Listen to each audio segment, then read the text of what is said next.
Good evening. Good evening. Thank you. I always like a lot of feedback, and it's a very special evening. But welcome to King's College London, everyone. I am Professor Funmi Olonishaki, and it's my pleasure to introduce this evening's fantastic event to mark International Women's Day. This occasion holds immense significance for us. It's a moment to reflect, to celebrate, to advocate for the rights and contribution of women across the globe. As Vice President for International Engagement and Service at King's College London, I'm acutely aware of our institution's commitment to fostering gender equality and creating a culture in which all of our staff, students, and partners are equally valued and empowered to reach their full potential. Our collective efforts have led to tangible progress. We can see a narrowing of the gender pay gap, increased representation of women's leadership roles, and of course, the establishment of the King's Global Institute for Women's Leadership, GUIL for short. Under the leadership of Julia Gillard and Professor Rosie Campbell, the Institute, now in its 5th year, has become a beacon of empowerment. Through rigorous research, advocacy, and collaboration, the Institute amplifies the voices of women, it dismantles barriers, and paves the way for transformative change. Ipsos UK, with whom we're hosting this event this evening, and thank you so much, Kelly.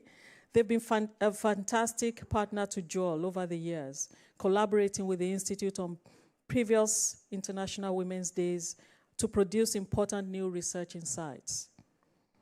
And we're incredibly grateful for their work on this latest IWD survey. I went to the foyer earlier and I saw that the little booklets were almost out. I saw every other person, holding a copy of it. I very much look forward to what this evening offers and the period after that. But I should say it's our great privilege to be joined tonight by Christiane Amanpour. Her journalistic prowess and unwavering commitment to truth has shaped global discourse. She's a multi-award winning journalist, CNN's chief international anchor, as you all know, and a trailblazer who has fearlessly reported from conflict zones around the world. I know she needs no introduction, but Christiane's career exemplifies curiosity, courage, and impact. But first item of the evening. Let's kick off this evening with a presentation from Kelly Beaver, Chief Executive of Ipsos UK. She'll unveil key findings from a brand new international survey conducted in partnership with the Global Institute for Women's Leadership. As I mentioned earlier, you've already picked up an initial thing from the foyer. After this conversation, please do join us for drinks across the hall in the Bush House Arcade. But first and foremost, please join me in welcoming Kelly Beaver to the stage.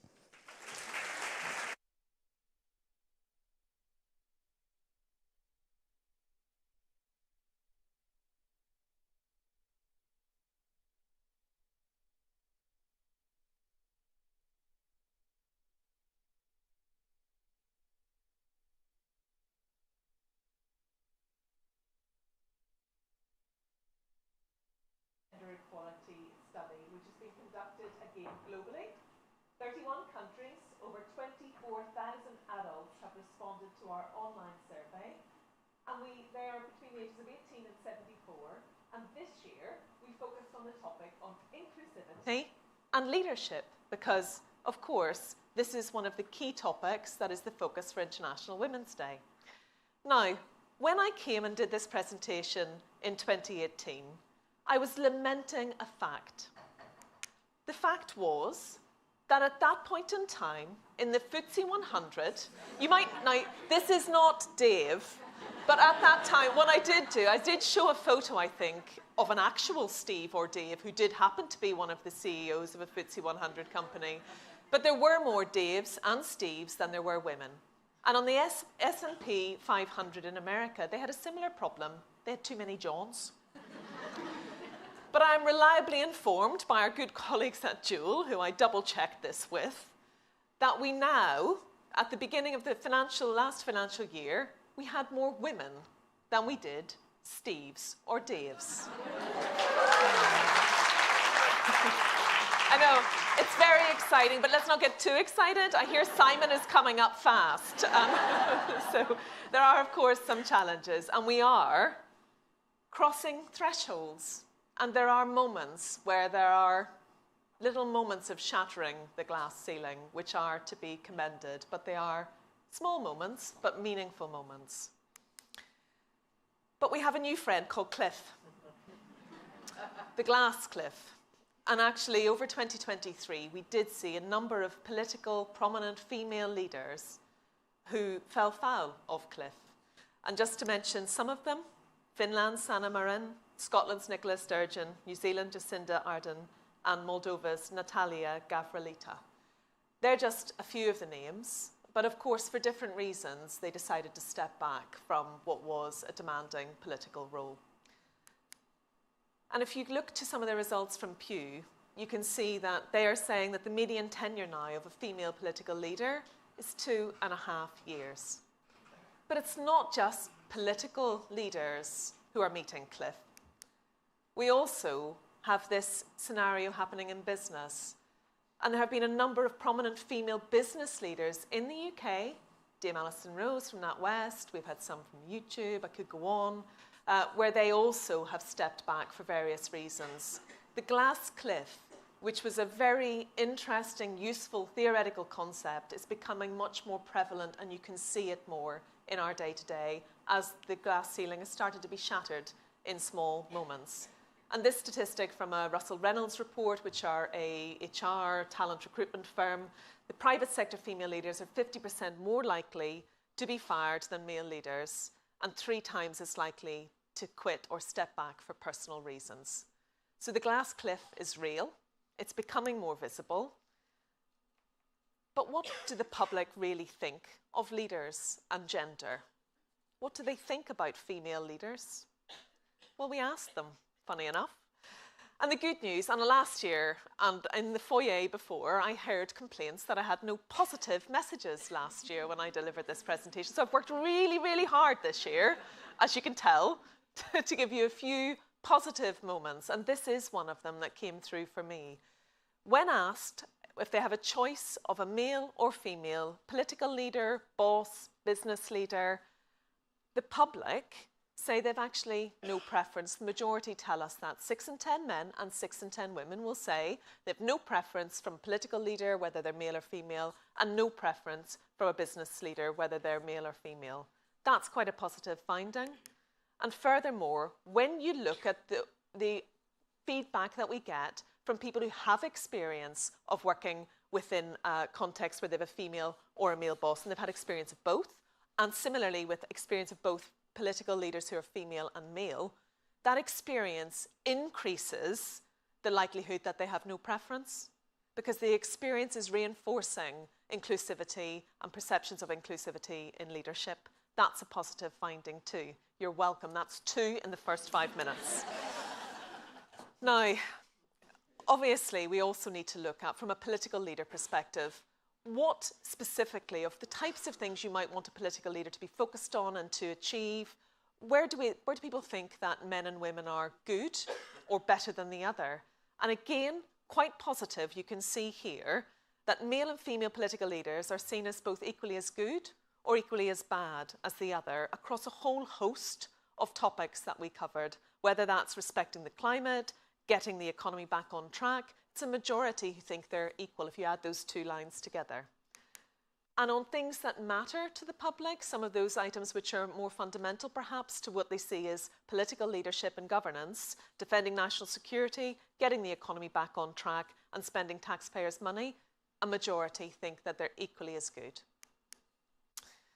Now, of course, we do find that there are small proportions who think that women are better at men than some things, and women men are better than women at some things. And you still see some of this gender stereotyping coming through around political leadership traits. So you can see here this more who believe women are better at treating ethnic minorities fairly, benefiting the less advantaged, things that are traditionally perhaps called softer areas. However, some of us may know those are actually some of the harder areas. And then on the top, you can see the things that are where they think men are better. So defending national security and fighting crime. But positively, actually, on things like the economy, I know another positive stat, I can see you're enjoying it.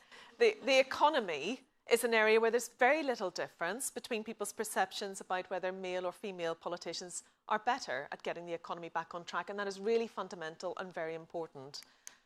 And some might even think women are better than men at managing the budget.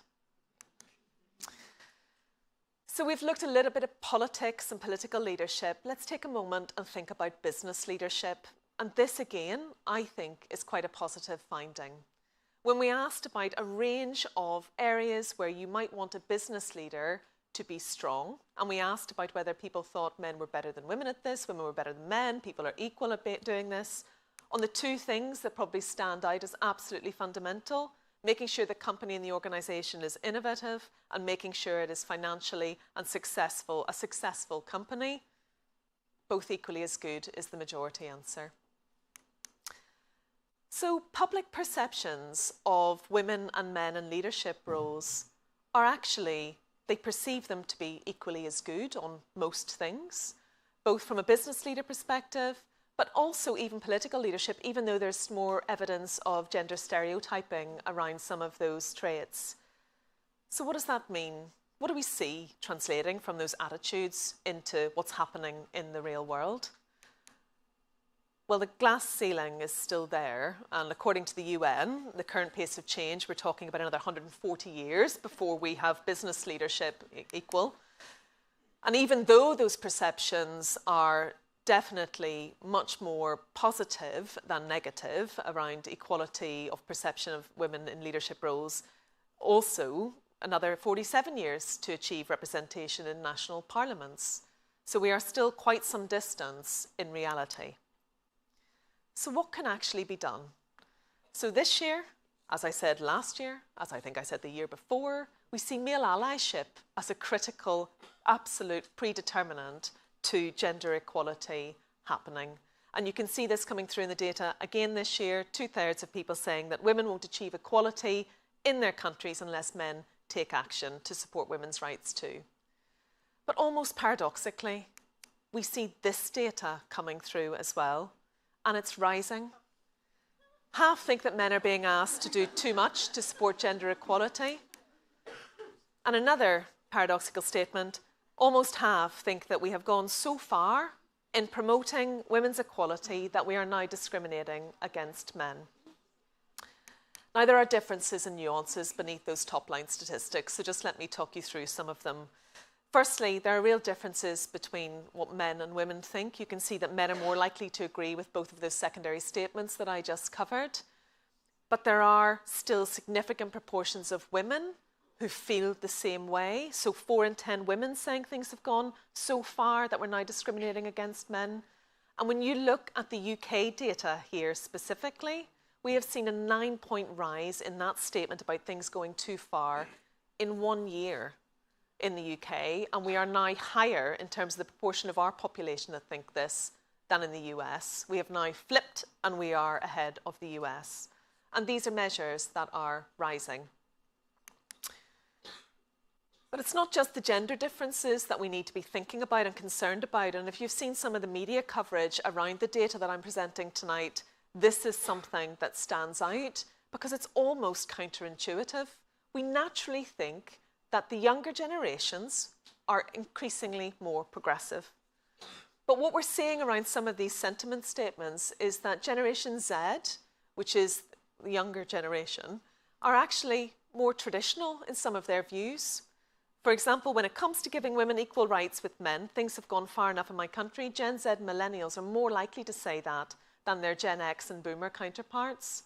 And one of my favourite statements, and I am being, you know, not true when I say it's my favourite statement. A man who stays home to look after his children is less of a man.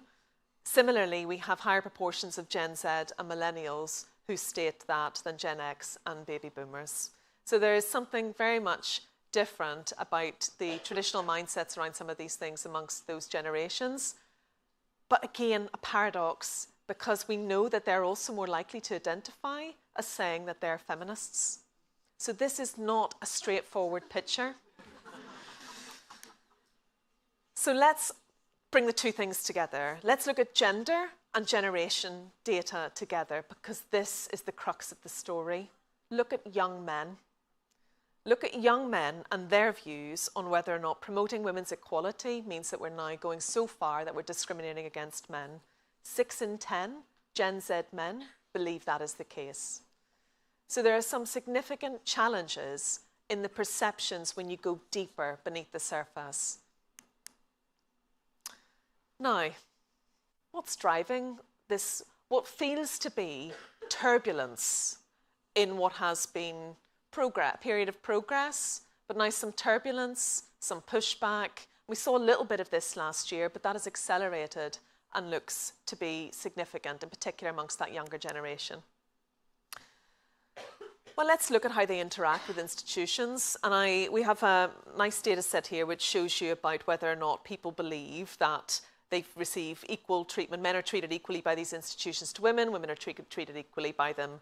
And there is a perception that some institutions are treating women more favourably, so education and health services. And there's also a perception that certain institutions and parts of society are treating women worse, so social media, government, workplace and political parties. When you look at what men think about whether or not women are treated more favourably by these institutions, they think women are treated more favourably by all of these institutions. Second point I wanted to make on this is about what's happening around us as well and what that means to focus and priorities. It might seem a bit strange to bring up the economic context, though I seem to do it in every presentation. I do at the minute, but the economic context in this country and many others is incredibly challenging. And as a result of that, you know, we've got 8 in 10 almost Britons who think the economy in this country is doing poorly. As a result of that, what it's doing is impacting on the priorities and the focus. Gender equality is no longer, when you look at the list of equalities that people are worried about, it's not up there, it's way down the bottom. Like regional inequalities, economic inequalities, those kind of equalities are what people are more worried about than gender equality. And you can see that it's really impacting the shift in focus because of the economic context. And indeed, young people, jobs, economic context, focus on their future. And which is why if we keep the focus on the moral case and the ethical case and the equality case, it's really unlikely in this context to cut through. And this is some data from the Gender Employment Gaps Index from the World Bank. And they show the economic value. If gender employment gaps were closed, GDP per capita would be 20% higher. There are real, meaningful economic arguments that underpin gender equality, but they're not necessarily the ones that have been pushed forward in boardrooms of late, and perhaps we need to go back to some of the fundamentals. So some key takeaways for you tonight, apart from the fact that I was able to find good news across the statistics for this year. The first is it does feel like we're going through a bit of a period of turbulence. In the last few years, we've seen rising levels of agreement with some of those really quite worrying statements around things having gone too far and men having to do too much, etc.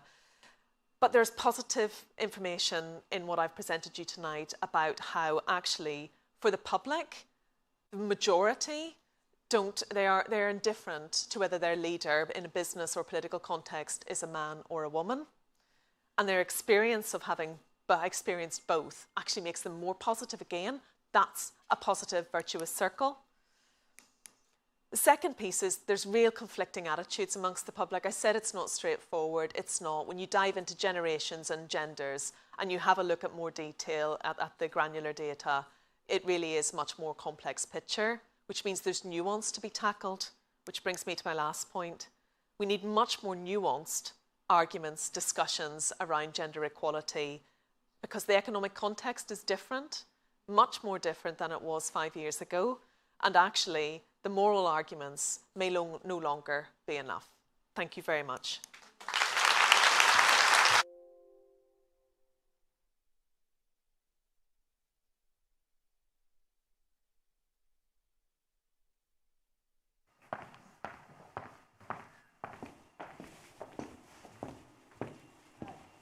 For those of you who don't know me, I'm Julia Gillard, the chair of the Global Institute for Women's Leadership. I thought you were going there. No, shall I?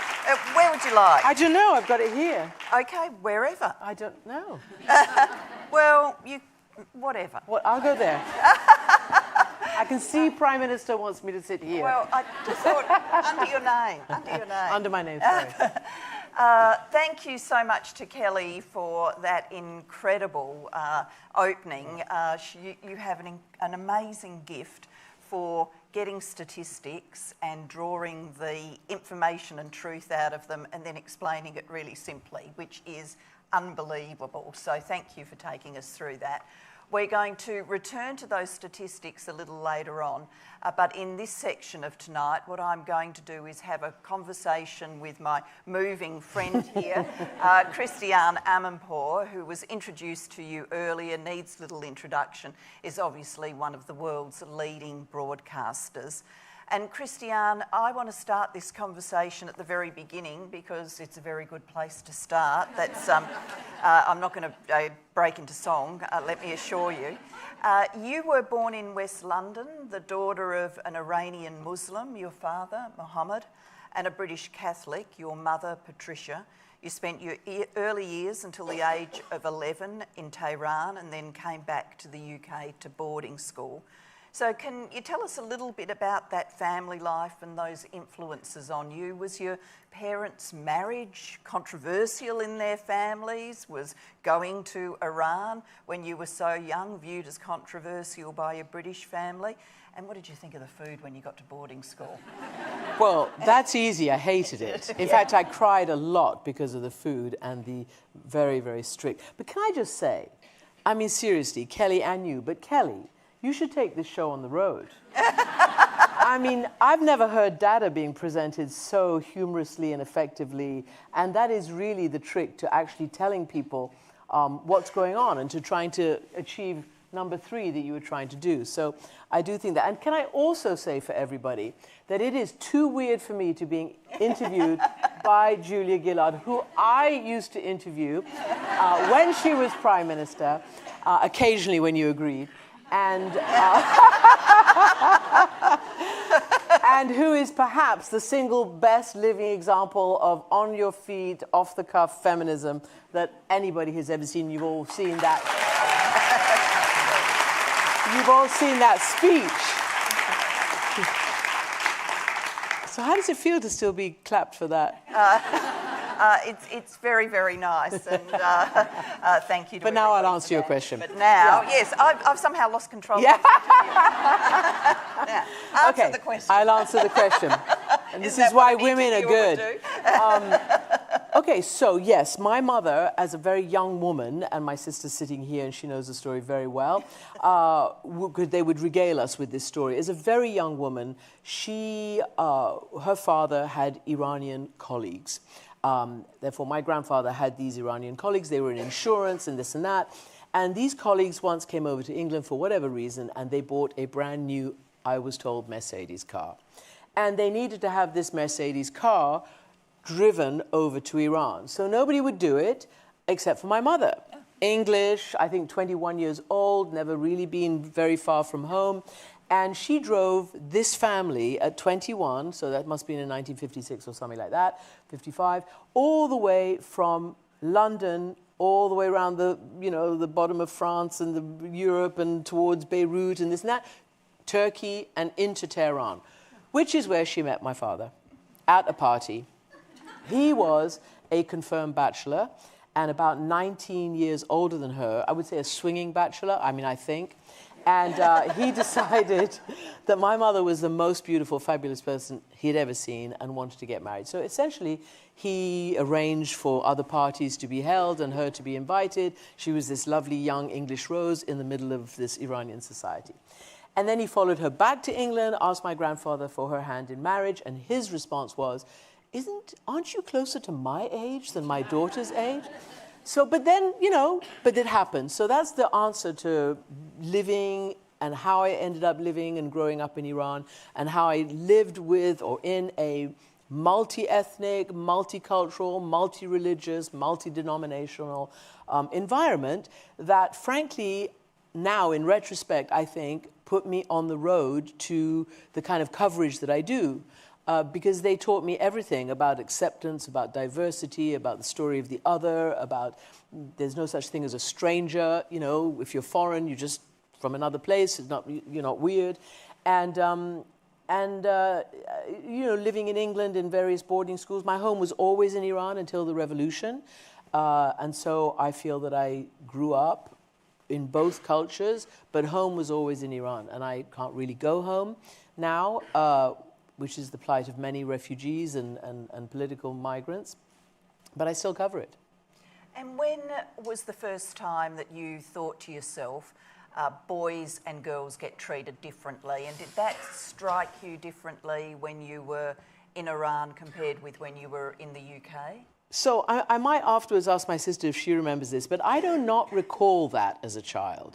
I certainly don't recall being told by my parents, neither my mother or my father, that I couldn't do anything as a girl, whether I was a kid playing or the kind of the sports that I liked, or whether it was in my future. I don't ever remember being told that there was that kind of difference in the hopes and aspirations and capabilities of boys and girls. Certainly not growing up in Iran. Maybe it's because those things weren't discussed. I mean, it was a very apolitical atmosphere when we grew up, way before the revolution, and we grew up in a monarchy, and people who, wanted to keep their head on their shoulders kind of, supported the monarchy.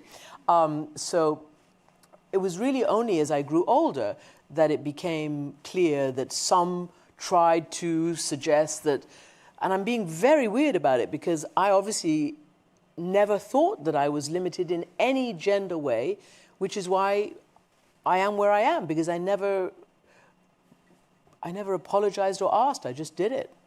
And why journalism? Where did the inspiration for that come from? I would say Iran, because I was there during the run-up to the revolution. So I had actually failed my A-levels or didn't get good enough grades by a long march to be a doctor, which I wanted to be. Then I tried to be a dentist and they wouldn't take that either.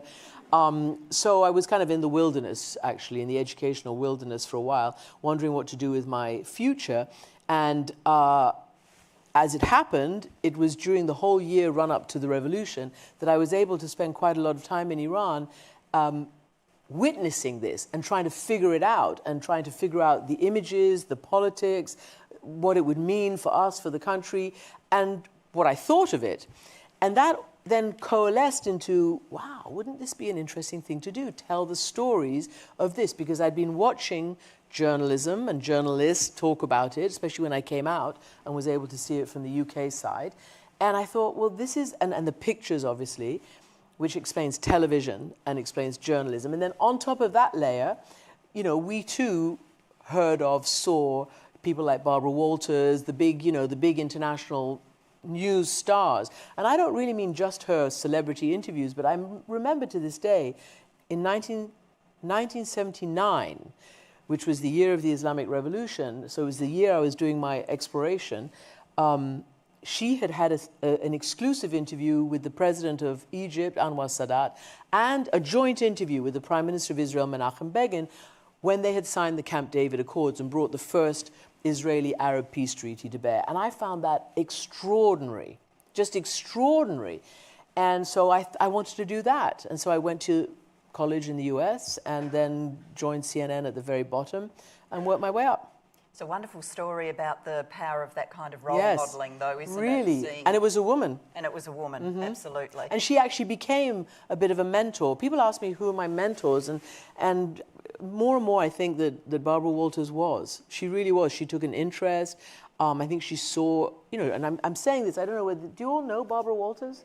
Yeah. She was quite fierce and not known for her cuddly, interaction with fellow journalists, but with this young woman who wasn't threatening to her, she was incredibly kind and taught me a lot. It could also be seen as a story about the benefits of getting low academic marks. But I think so. In an institution like King's, that's not the message that we would like the audience to take away. PM, I tell many university graduates, this is my story of failure and how you deal with failure and how you can turn it into success.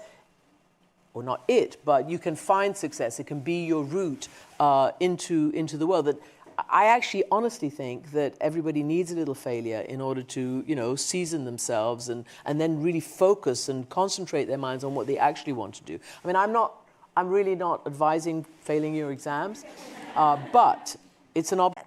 And has it always felt to you worth it? There must have been times when you were seriously concerned about your personal safety. No, it's always seemed to me worth it. And especially before I was married and had a kid, where I did the bulk of my reporting, to be honest. I really had made it by the time I was a mother. And that, I think, was very important for me because I had given my all to my work when I didn't have direct people depending on me.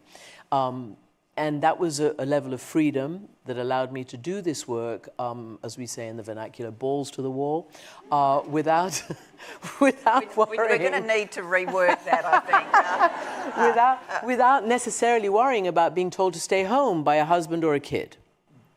And I also say that, if you are a mother, you actually have a duty to stay alive because you have to actually look after the child you brought into the world. So it's not something I took cavalierly after I was a mother at all.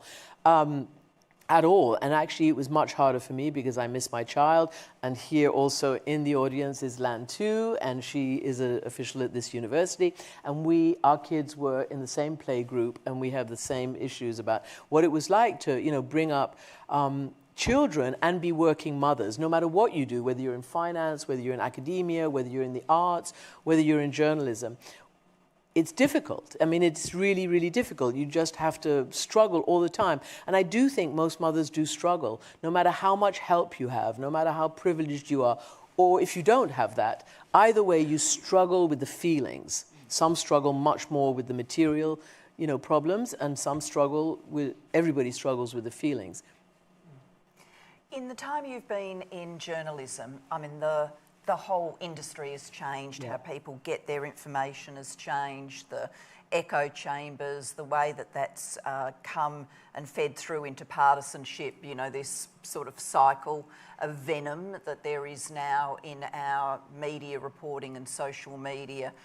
People seem to want to feed that beast with ever more hyper-partisan statements, and then the discourse gets uglier and the cycle goes around.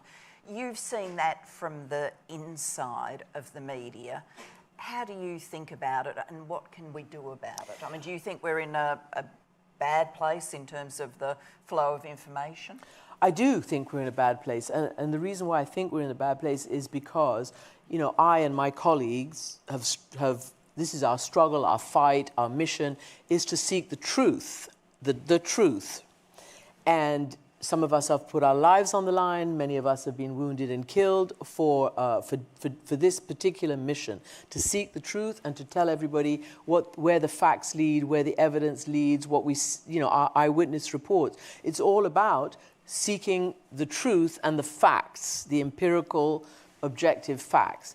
And as soon as that gets questioned and mucked around with, as we see on social media, AI, the deep fakes, the trolling, all of that, it actually shakes the foundation of everything. Because, as somebody said, and it's not me, but I'll repeat it, I can't remember who said it, you don't all have to agree on things, but you all have to have an agreement that X is based on the truth. There has to be a level of truth or facts that you build your knowledge, your agreements, your disagreements, your actions on.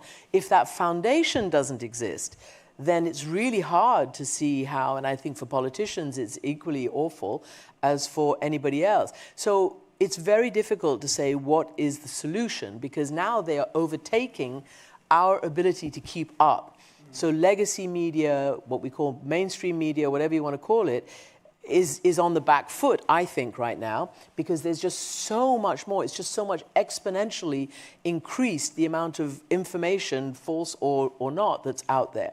So I generally say that the only way to combat this is for each individual to be a responsible citizen or responsible user. I actually put it now as much on us. It's incumbent upon us in the legacy media to actually report the truth and evidence and facts and not just opinion.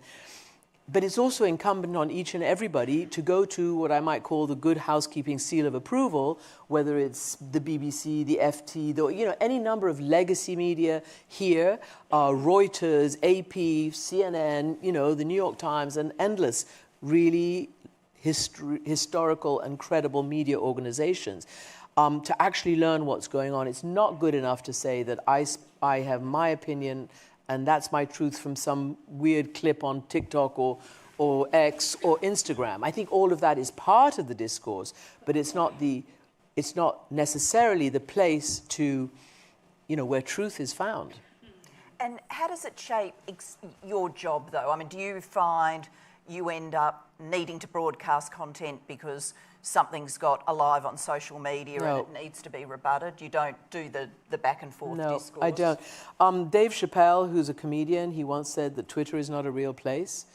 And I frankly am not going to waste my time doing that kind of stuff, because I actually tell most young people who ask me how to get ahead and this and that, particularly people who are public and have a public-facing job or experience, I tell them actually do not go on social media. Don't just Google yourself. Don't look at the what's up there and all the comments and the poison, and particularly against women. As we know, social media is vile in an exponentially bigger way against women, in politics, in the media, wherever, business, wherever it is. And specifically, women should not go on social media to look at the comments. It's one thing, if you post something or, you want to see something. But like I do, let's just say for my work, we post all our interviews, we post our, what we call packages, our reports from the field and this and that. And then clearly there's going to be a whole bunch of commentary that's either positive, negative, or both. I don't look at the commentary ever. And that's the only way where I can stay sane. And do you see other women colleagues in media take a different approach? Yes. Though? I mean, I've interviewed quite a few women on the podcast on this stage. I mean, I interviewed Mary Beard, who's gone to the extent, Mary Beard, the historian, the classicist, who's gone to the extent of reaching out to people who have said the most horrible things to her on social media and ending up having a cup of coffee with them in a discussion. So, Well, she's got courage and time, and I admire that. But no, I mean that seriously. I think what happened to her is absolutely appalling. It's grotesque. It's ad hominem, tearing down of a brilliant woman who's a great communicator, whose TV programs go viral, who brings great ratings in, and a bunch of horrible personal attacks on her appearance or her look or whatever it is. I just find it disgusting. And I think it's poison and it kills us. In this world where there's so much poison, and just for me, the stuff that we're reporting on right now, I've just come back from Ukraine. Obviously, I report on Israel, Palestine, the devastation in Gaza, what happened on October 7th. And it's really it's very difficult to actually assimilate it and stay sane and try to, be optimistic. It's very dark, it's very poisonous, it's very ugly, and there's very little hope to be seen. I'm not going to add to that by going on gratuitous social media sites, and I wish more people wouldn't. This is a year of elections right around the world. Today, we've, obviously expected that after Super Tuesday, Nikki Haley would announce that she wasn't further pursuing her campaign to be the nominee of the Republican Party, and that has happened. So it increasingly looks like the US election will be between Donald Trump and President Biden. I mean, there are many other significant elections around the world, but we know in terms of political campaigning, partisanship, what happens on social media, often what happens in the US then waves around the world.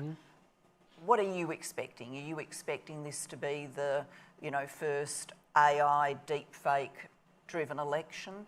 How do you see the hyper-partisanship in the US playing out across the course of I honestly don't know how you can get more hyper-partisan. I mean, the Republican Party is not the Republican Party, it's the Trump Party. It just is. I mean, that's fact. It's MAGA. And those like Nikki Haley, who wanted to be more of a traditional Republican, didn't win. But what I find interesting, and it'd be interesting to hear your comment on this, she won a certain percentage. He didn't win 99.9% of any of these votes by a long way.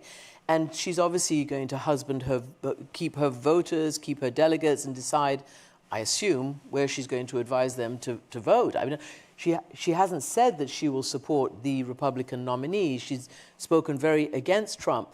But in any event, Trump will be the candidate.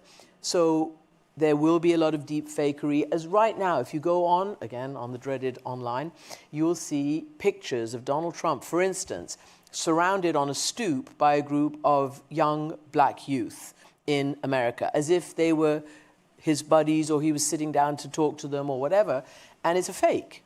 It's not true, but he is trying to get, obviously, the black vote.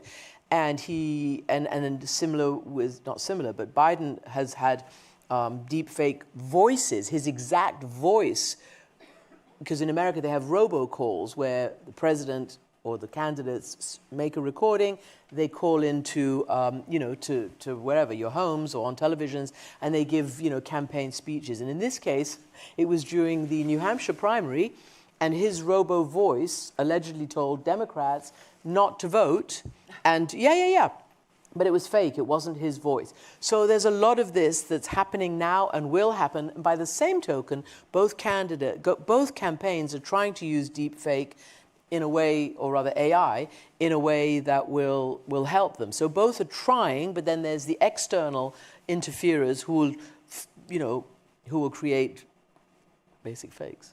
Yeah. And for you, I mean, it'll be pivotal, won't it, that in your news reporting you never fall for any of them. But some of them will be very, very good. Yes. So there must, the layers of checks and due diligence must just be going astronomically It is, up and the including, there was a fake AI news anchor just developed. And in India, I think it was India, was the first where they had an AI, generated female news presenter telling the news. By the way, big elections, very important elections in India this year too, in Russia, which is not a mystery as to the result, but still it'll be very important. Huge elections all over the world. In all of your presenting, broadcasting, telling stories, reporting from the front line, do you think you've done that job differently because you're a woman? I think so. And in what way? Yeah, I do think so. And by the way, there's an election coming up here too. Really? I don't know. Did they say anything good about women or help women in the budget today? There were some childcare changes. We would need to call on our economics crew to do that, but I doubt that feminist organisations will be jumping up and down, having parties all over the UK tonight. That would be my prediction. Okay. Yep. Actually, in America, one of the things that hurts women so much is that there is no childcare. There's no government-funded childcare at all, which means that women have been disproportionately affected by any economic upheaval. Certainly in COVID, certainly in the workplace, they are disproportionately affected because they are the child carers and the elderly carers, and I think that's something that we should obviously consider as well. What was the question? Whether you Oh yeah. No, do your job differently. No. I've actually always said, I know it sounds weird, but I've never considered myself different from the guys. I just say, it's like being a guy, only better. In my job. Because it is.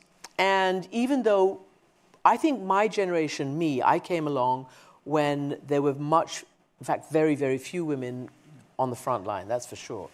And my generation led to so many more now being on the front line and behind the cameras and in the sides and in the executive suite and all the rest of it. But I do believe that whether it's from the first Gulf War, where my company, CNN, decided that I was too junior to go to Iraq, which everybody thought was the center of the situation. But of course, Iraq, in the 6 months leading up to the Gulf War, was almost like a closed, I mean, so you don't have much freedom of expression in Saddam's Iraq, right? Nor much freedom of movement as an independent journalist. But all the guys went there because that's where they thought they should go. And my company sent me and my 2 female colleagues, a camera woman, and at that time we had 3 people teams, a sound woman, to Saudi Arabia, which, in case nobody knows, was the heart of the patriarchy, where women didn't work, didn't drive, didn't do anything. I'm talking about 1990. And so they were shocked to see us coming, but they had no option because we were covering the Americans who were coming there to save them from Saddam Hussein. So they had absolutely no say in the fact that we were there or not. And it actually led to some very good exclusives because at the same time as they never see women in public, you know, some of the like the princes and the governors and this and that, they were thrilled. And I remember getting into a Mercedes, being driven right up to the front with my 3 girls in the back of the car with the governing prince. We went all the way up to the front line, took the pictures of the Iraqi tanks in the no man's land in Saudi Arabia, between Saudi and Kuwait, came back, and our male colleagues were horrified that we'd scooped them. But it was just because these men wanted to show us, you know, what they could do for us. So my view is that when you can, in a male-dominated society, put your foot in the door, you fucking, excuse me, you do, and you kick it open. On the other side of the question is, let's say Afghanistan, where there was no such, you know, Mercedes, and it's very poor and it's very sad, and the women and the girls are just really downtrodden. It's just awful. To get into their private spaces, I don't even want to say home, they're barely homes, it helped being a woman because they didn't want, society was so conservative that they wouldn't let a male cameraman, for instance, go in and take these pictures, do these interviews. So I have found, in general, I would say by a long shot, being a woman has been incredibly useful, helpful, and positive for me. Which is not to say that I have not been, aware of, the lack of pay equality, the lack of opportunity equality in the sort of executive side. In every workplace, we've had these sexual abuse scandals and problems for decades. Now it's better because of awareness. But in that regard, being a woman is difficult. But in my success, it was not difficult. Well, that, I think, is a great note to end that conversation, but to bring Kelly back on stage, and we're now going to dive back into the data. So we've done pretty well so far finding happy and good things to talk about, as well as some findings that aren't quite as happy and good, though we do need to talk about those too. One thing that really struck me when I first went through this data, and it struck me again very powerfully tonight, is men and women are saying to your pollsters that they overwhelmingly, I think it was 6 out of 10, don't have a preference about whether a political leader is a man or a woman, and then you dug into that as to who they think is best at various issues. And yet, in this year of elections right around the world, I think we currently have 15 women leading countries. We've got 4 billion people around the planet voting during the course of this year. There's never been a year in which more people went to the polls to vote for their national leaders.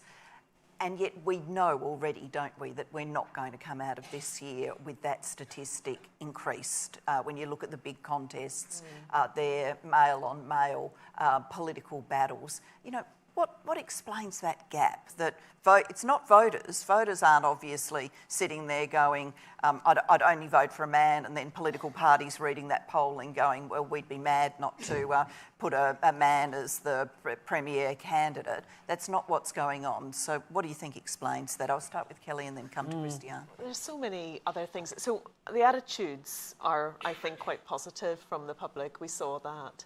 But actually attitudes translating into behaviour has to get through lots of barriers, lots of stereotypes, lots of social norms.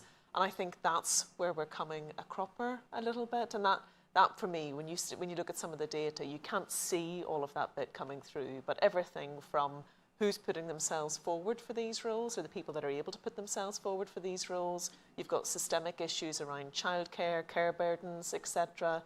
And then, of course, even we've done some polling for I think it was called the Women's Forum last year, and there are still very strong traits which are associated with women being fragile, for example, more associated with women. And that kind of stereotype and social norm is still prevalent, and it may be holding back the kind of people who are putting themselves forward for these political roles, the volumes of them that we're seeing coming through.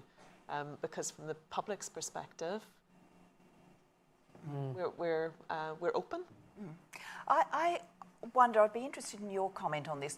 I always wonder too whether there's a gap between a woman, you know, in the broad and a particular candidate. I mean, one thing that Hillary Clinton's spoken about frequently, indeed she spoke about it on this stage, was, you know, the research would show, people would say, you know, be very excited to have a woman president, but there's something about her, you know, talking about Hillary, something about her that puts me off. So once it goes from, you know, the generic woman to an individual woman, then the degree of support drops back. What do you think about that? Well, I do remember that there was a lot of commentary about the commentary. In other words, how did the US press cover Hillary versus Trump?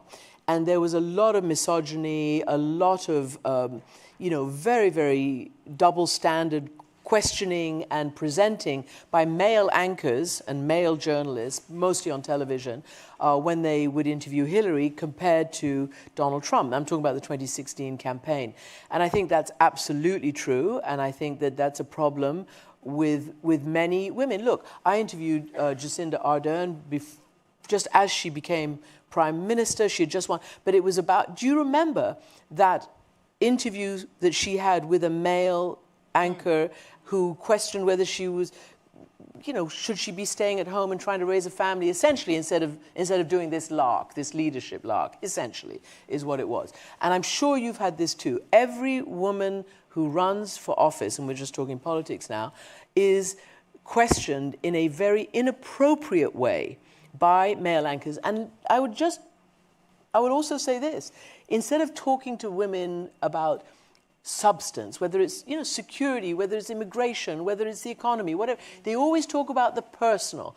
Who was it? Grazia magazine, and it was all over Women's Hour today, and I don't know what you think about it, got access to Rishi Sunak and his wife. And apparently they only asked about who makes the bed, who cooks, who does this, that, and the other.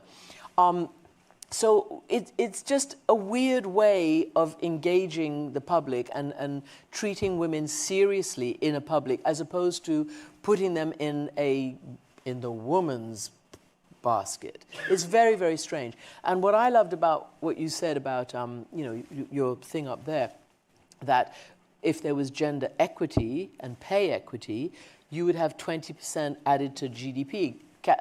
Christine Lagarde used to say that all the time, the IMF chief, the head of the ECB. And it's absolutely true. So it's really important to be able to make the substantive argument and not just the moral argument. The moral argument should be obvious, but the substantive argument, I don't think, gets put forward enough.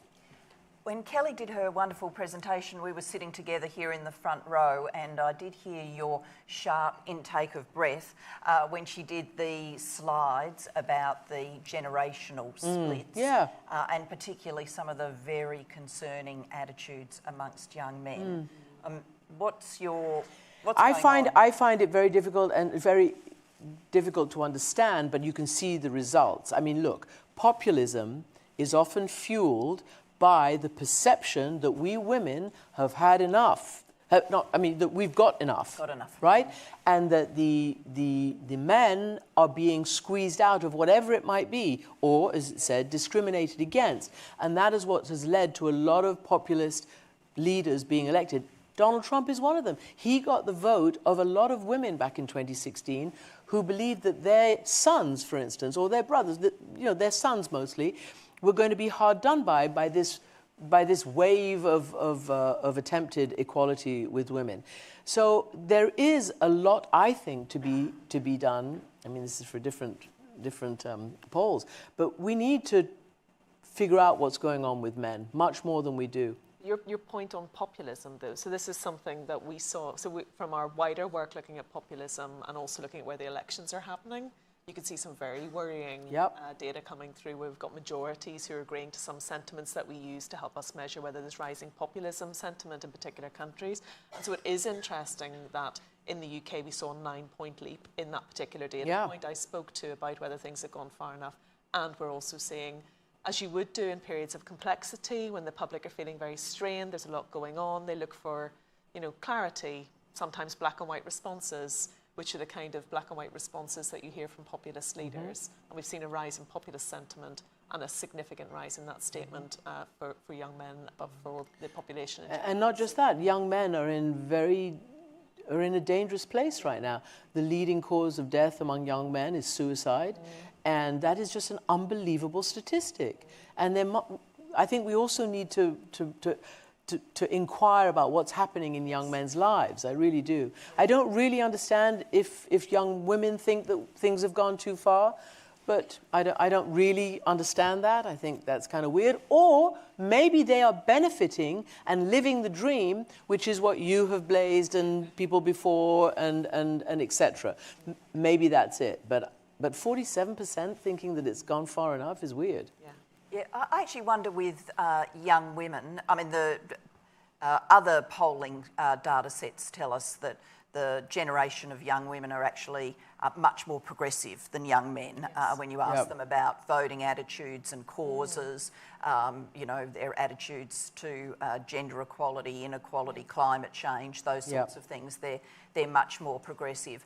I wonder whether some of that, to the extent that young women say, oh, gender equality has gone far enough, it's that they're in an age range where they personally haven't confronted that much yet. Maybe. They've been in school, been in family homes. I mean, you talked about the influences in your family home. Been in family homes where the message has been sent very clearly, think big about your future, everything's open to you, there's nothing open to your brother that's not open to you. They've gone to schools that are very careful about gender equality and inclusion. They come to great institutions like this one, which, very thoughtful, obviously, about inclusion practices. And, it's often only when women are out in the workforce, when they're in very male industries and or they hit the family formation stage and then go, hang on, how does this work?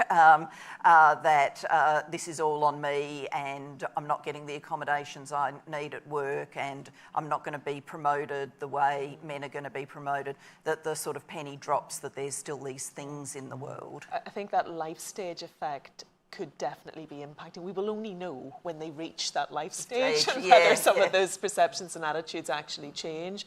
But I think there's a lot of merit in that as a potential hypothesis of what's going on with young women feeling that's true. And you know, I mean, I don't know whether it's the same here, but in many universities around the world, and I'm talking about the developing world as well, women are the biggest number of graduates in terms of education and all the rest of it. Can I ask you a question? Because it's, again, from your data, what is the glass cliff? Why is it that, you know, Sanna Marin or Jacinda Ardern and the others decided to step away? Why is 2.5 years the average for a woman leader to stay? You were what? You told me 3 years and 3 days. Yeah, but who was counting? 3 years and 3 days, but who was counting? I think, I mean, the term the glass cliff, we have a sister institute in Australia led by a wonderful academic, Michelle Ryan, and she, through her research, coined the term the glass cliff. And it literally comes from reading an article, I'm pretty sure it was in the Times, that was bannered women CEOs lead to low share prices. And she thought, oh, I'm not sure that sounds entirely right. And when she dug through it all, what she found was low share prices predicted the appointment of a woman CEO. So it was only when a business was in trouble. If a business was going well and the CEO retired, we should get a CEO who's a lot like the last CEO because he was obviously doing a good job, and so they looked for the same model. It was only when a business was in trouble that they said to themselves, we've got to shake things up. What on earth are we going to do? We need to do something really different. And they got a woman. And then, you know, it's very easy for people to say, well, you know, she and her poor leadership are the cause of the business decline, confusing cause and effect. In politics, a bit of that definitely goes on, that women get handed political opportunities when it's already really, really hard and political parties aren't necessarily going well. I mean, Jacinda Ardern was handed a political opportunity when it was really, really hard for her political party and turned it around. I think the social media critique pressure does show, you know, all of the research shows disproportionately of the horribly ugly stuff on social media, not the, you know, you look fat in that outfit, but the death threats, the rape threats, the really toxic stuff on social media is disproportionately directed at women MPs and disproportionately directed at women of colour. And we know in the modern age there's not this, you know, hard barrier between online and the real world. I mean, women MPs have talked to me about getting these kind of threats, and the poster's got a photo of their front door. You know, the person putting it online is saying, you know, I know where you are, I know where your family is, I know where your children are. And I think there's that feeding into the cycle. So I think it's all of it brewing around. Yeah, no, it's just when we started looking at what's been going on in female leadership and political life and business life, you've seen so much more of it, and it's covered in the press and the media, and they do make a big thing about it being a female as well who has stepped back or who has been stepped back. And so it's the glass cliff, it really was one of those theoretical concepts, but we're living it now, and I think that is what I spoke about, the turbulent period, where with the gains there are knockbacks, and we're sort of living through that period at this point in time. I mean, for something, I don't know how long we have, but I think in terms of a real world impact is war and peace. Women really have shown themselves to be some of the most effective peacemakers in recent times and recent decades. And I think we should really, you know, think about that, because all of this it's all men going at it, you know. I mean, what is Russia and Ukraine? What's going on in the Middle East? What's going on in all these places? In Africa, it was women who brought peace to Liberia, for instance. In Northern Ireland, it was women who started the peace process. In Afghanistan, it was certainly, you know, those women who could led the charge. In Rwanda, after the genocide, it was women. Even in Israel-Palestine, some of the most, you know, important, now they're all being sidelined, but maybe they'll have a voice again, most important peacemakers on both sides have been women. And I really think that is something that I don't know how you grow that pot, but it's so, so important. Yeah, it really is about leadership at all levels, and you're right to remind us that the peacemaking, peace agreements far more likely to endure if women have been part of the process of striking them. I'm going to go now. We're trying to talk our way through to a better understanding of what Kelly has rightly termed turbulent times, and we're going to take a few questions from the audience. So if you have a question, please indicate and we'll get a microphone to you. We'll only be able to take a couple of rounds, but we'll start at the back. So we'll start over here, and then there's one over this side. We'll take those two. Thank you. Thanks. My name's Deborah Gilshin. I am the founder of a gender equality network, and I also work in finance. I work for the Australian Superannuation Fund, and I'm ambassador for the 30% Club as well. So we've talked about numbers, so here are a few more. So the World Economic Forum estimates that it's going to take 169 years to close the global economic gender gap. That will take us to 2192. Just think how long that is. So could we do more to accelerate progress by using more statistics to really unlock what we could contribute to the economy if we were to have full participation of women in the economy? That's a great question. Thank you. I'll take one from the other side too, and then come back for a response. I've asked Julia this question before, actually, but I'll ask all of you. In regards to this sort of thing, are there ever questions that you wish people asked, or things that you wish you could say that don't necessarily neatly fit into like questions that are typically asked or conversations that are usually being had? Okay, that's a great question.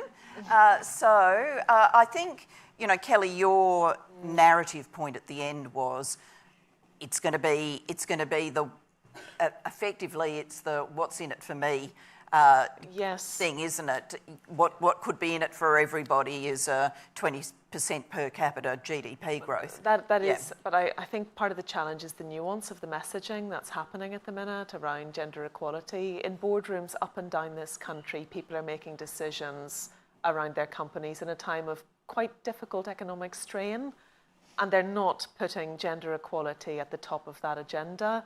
And as a result, it's falling down rather than moving up.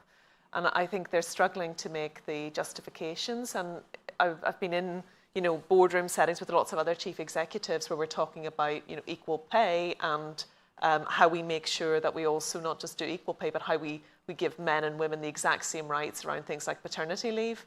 And they can't afford to do it. That's what they're saying. They can't afford to do it. So we have to create a more nuanced narrative to different groups, rather than expecting people are just going to see the logic in it, because at this point in time, that's not really cutting through. And what question would you like to be asked? Goodness me, I don't know. How did I get on stage in these shoes? I tell you she should take it. I did.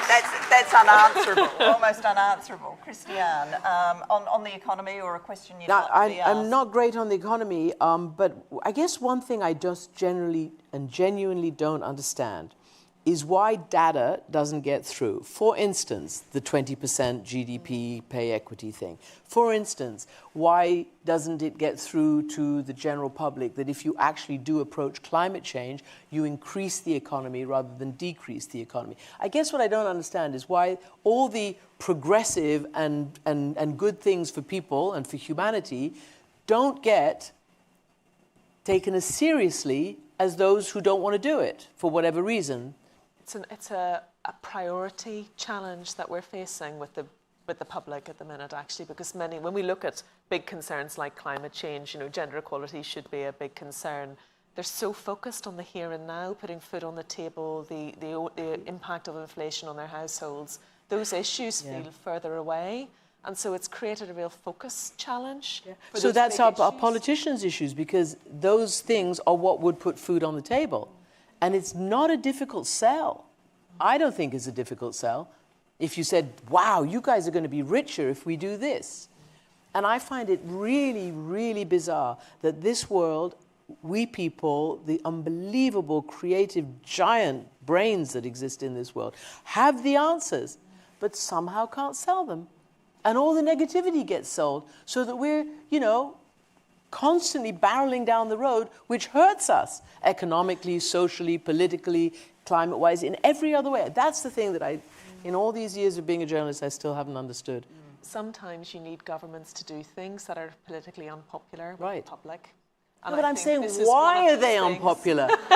And they would put money in their pockets. It's completely mad. It's partly the fragmentation of information, isn't it?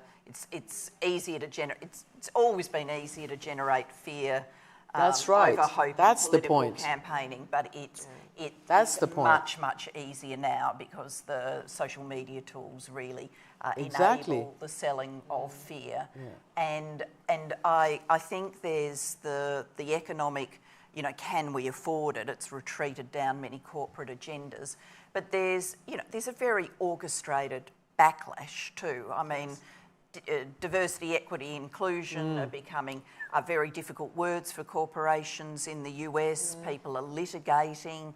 That wave started with the litigation around affirmative action for who got into universities, colleges in the US, but now many businesses that have got positive discrimination style opportunities, they're trying to do more on diversity, are finding themselves being pushed by litigation that is funded by right-wing foundations. This is calculated. It's real.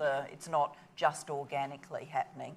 On the what question would you like to be asked? I don't routinely get asked, is politics fun? And it can be tremendously good fun.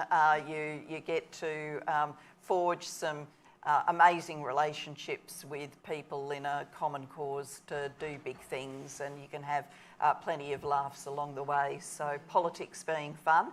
We'll take a couple more questions and then we're going to have to bring it to an end. Oh, I always hate this bit. What we're going to do is we'll grab you here in the middle, because I often discriminate against the middle. Yes, thank you. And then there's two questions sort of almost on a diagonal. So you in the front, and then, yes, you here. So we'll take those three questions. Thank you. Hi there, my name's Melanie. I work in diversity, equity and inclusion. And I am constantly struck, my background is maths, and I'm constantly struck, but I tell stories with data, which is what you do. It speaks to me, I love it. It doesn't get through. And then I was just thinking the other day, it's like, women and minority groups make up more than 50% of the population. So my question, and it keeps coming back, when are we having the joyful revolution? No, I'm quite serious, because we've got the numbers. Do you know what I mean? And there's so many people doing amazing stuff in DE&I. So if we all came together, we have the joyful, happy revolution, and we can make the world a better place. So yeah, when's that happening, please? Okay, we've got a revolution date starting question. Yes, please. If we've got a microphone coming here, please. Oh, yes, sorry. Could you pass it back, and then if you could pass it forward when you've asked your question. Thank you very much. I work for the Commonwealth Local Government Forum. So it's all about leadership and sustainable development goal, empowering of women at local government level. I'm really shocked by the statistics of younger people and their attitudes towards women and leadership.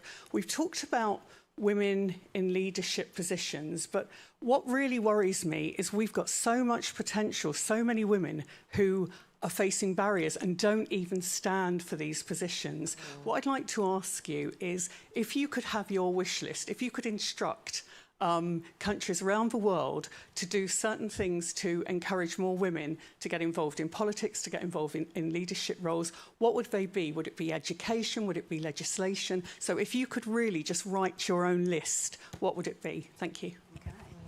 That's a great question. And here, please. Hi, good evening. Catherine Longy from Future TV. My question is for Christiane.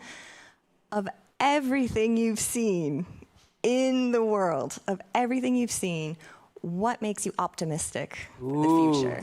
Okay, I'm gonna hold that question to the end, and I'm gonna get both my guests to answer it. But I'm going to get you to comment now on what would we need to do to make the big difference on women in leadership? And I will say a few things myself. And what date did you want the revolution to start? Okay, I know the date of the revolution. Oh, you know yes, the date yes. of the revolution? Shall I tell you? Yes. Okay, I'll tell you. I genuinely believe, and all my work has led me to believe this more and more, and also I'm very good friends with a phenomenal female history maker, Billie Jean King, not just a tennis champion, but the person who has moved women's rights in actual ways unbelievably through her issue. And she has always said, and I believe, that we cannot do this alone. It has to be with our male counterparts and our male colleagues. And that's when the revolution will happen. When we all band together, it can't just be women and minorities against who? It has to be everybody. And it can't be my rise to your demise. It has to be a joint revolution. And I'm the mother of a son, and I genuinely believe that. And I've hopefully taught my son to be a good feminist, although he doesn't like the word, but he's getting more used to it now. I'm drumming it into him. There's no way. There's just no way, because otherwise we're constantly battling each other over something that we shouldn't be battling and ignoring the greater throw weight of what we could all do together for all of us. That's what I believe. And that's when the revolution will happen. Date of the revolution. I thought you were going to say something like, I've got a slot next Wednesday. Yeah. Well, I would like it to be next Wednesday, but you're funnier than I am. On the question about the problem is there's no one thing. It's layered. I mean, many countries in the world, we've by no means solved the education equality challenge. I mean, look at Afghanistan. The global statistics tell us we've gone backwards in terms of the number of children who don't get to go to school, and a big explanation for that is the driving of girls out of school in Afghanistan. So yes, education matters. What governments are prepared to do really matters. There's a reason that Iceland and Norway and places like that always turn up in the top, 1, 2, 3 on gender equality. The government policies are very facilitative of gender equality, very supportive of families at the family formation stage. So and for both men and women. And so that makes a huge difference. What organisations are prepared to do, their own policies, looking at where there are barriers for women, and then the creative industries and how women are portrayed, whether or not women are portrayed as agents and actors in their own lives or have their life's chances determined by others. I mean, we've made a lot of progress in that in terms of the sort of cultural output of the world, but there is still far more to go. There'd still be lots of girls who are picking up cultural cues that, being thin and pretty are the most desirable characteristics for a young girl or for a woman. So all of these things have to be brought together. For political parties, I'm a huge advocate of affirmative action targets, of ripping the Band-Aid off, forcing political parties to select more women. They'll end up better quality political parties as a result. That happened in Australia. I saw it with my own eyes, and it's the reason that the current Labor government in Australia is more than 50% women. So, there's lots of things that we need to be working on to make a difference. Date of the polling revolution. Will there be a polling revolution? Not unless we lead it, Julia. A polling revolution? I don't think so, no. No. But what about the general revolution? Have you got a slot in your diary for that? So we're really hoping that there's not a May election, because we're not quite ready yet, are we, team? We're not quite ready yet, and so for this kind of revolution, though, I could make the time in my diary pretty quickly. Right, okay, so curiously, we've talked ourselves into the Rishi Sunak Conservative government staying longer, so we've got time for the revolution. Interesting. There is something to ponder there. Let me conclude by swiping your question, what gives you hope? What makes you optimistic? So in spite of what I said earlier about sitting in boardrooms with lots of other CEOs telling me how they can't afford to do things, there are some that are sticking their necks out and they are doing things ahead of being mandated to do things on gender equality. I'm proud to say we're one of them, but there are others who are following as well. And so I think where companies are moving in and they're reshaping how care can be managed, that makes a big difference to women's ability to progress and to men's ability to have a fulfilling life which is rounded with family and work. Optimistic? Yeah, I am an optimist, and you kind of have to be in this kind of world. For instance, in some of the horrible places I go, I always try to get people together from one side or the other who actually will tolerate sitting together and actually talking to each other, hearing and seeing the other. And I'm doing it quite successfully on my program right now, whether it's, you know, an Israeli or a Palestinian. Regularly I have them on together to try to, you know, discuss and share stories and hopes and futures and fears and all the rest of it. And I've done that a lot in a lot of my work. And I also feel the optimism from individuals, not leaders necessarily, but the individuals who are willing to risk everything, whether in Afghanistan, a young girl, or a woman who will take these girls now into their underground schools, you know, which is happening all over Afghanistan right now, just like it did when I first covered the Taliban in the late 90s. Girls were being educated literally in underground schools, in people's closets just about. It was incredible. And that stuff gives me hope. The fact that ordinary people with very little means risk everything to do the right thing. And when you see that, it's quite humbling, it's amazing, and it's hopeful. Yeah. And two things make me optimistic. One of them, to build on Kelly's optimism about the polling, I think if we had asked 10 years ago or 20 years ago, you know, do you have a view about whether a man or a woman should be a political leader or a business leader, I think you would have got a very, very, very different set of numbers. And so the fact that women have come through for leadership, not in anywhere near enough numbers yet, but have come through, that's partly shaping attitudes that, yes, women and men can do these leadership positions. That's actually a far better foundation stone to be standing on than we used to have. So I think that's real progress. And another thing that makes me optimistic is that we can come together and have conversations like these. We always get great audiences at these events. Thank you for coming along.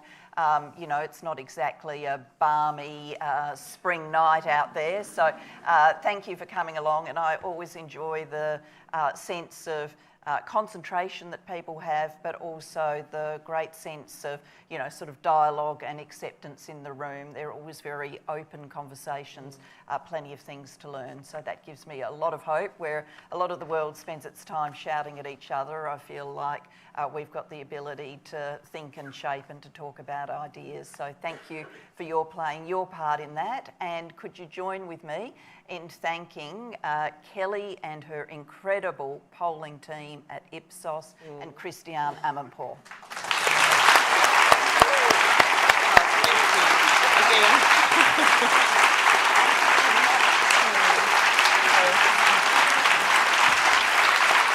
I wanted to say thank you for being such a great leader. Yeah.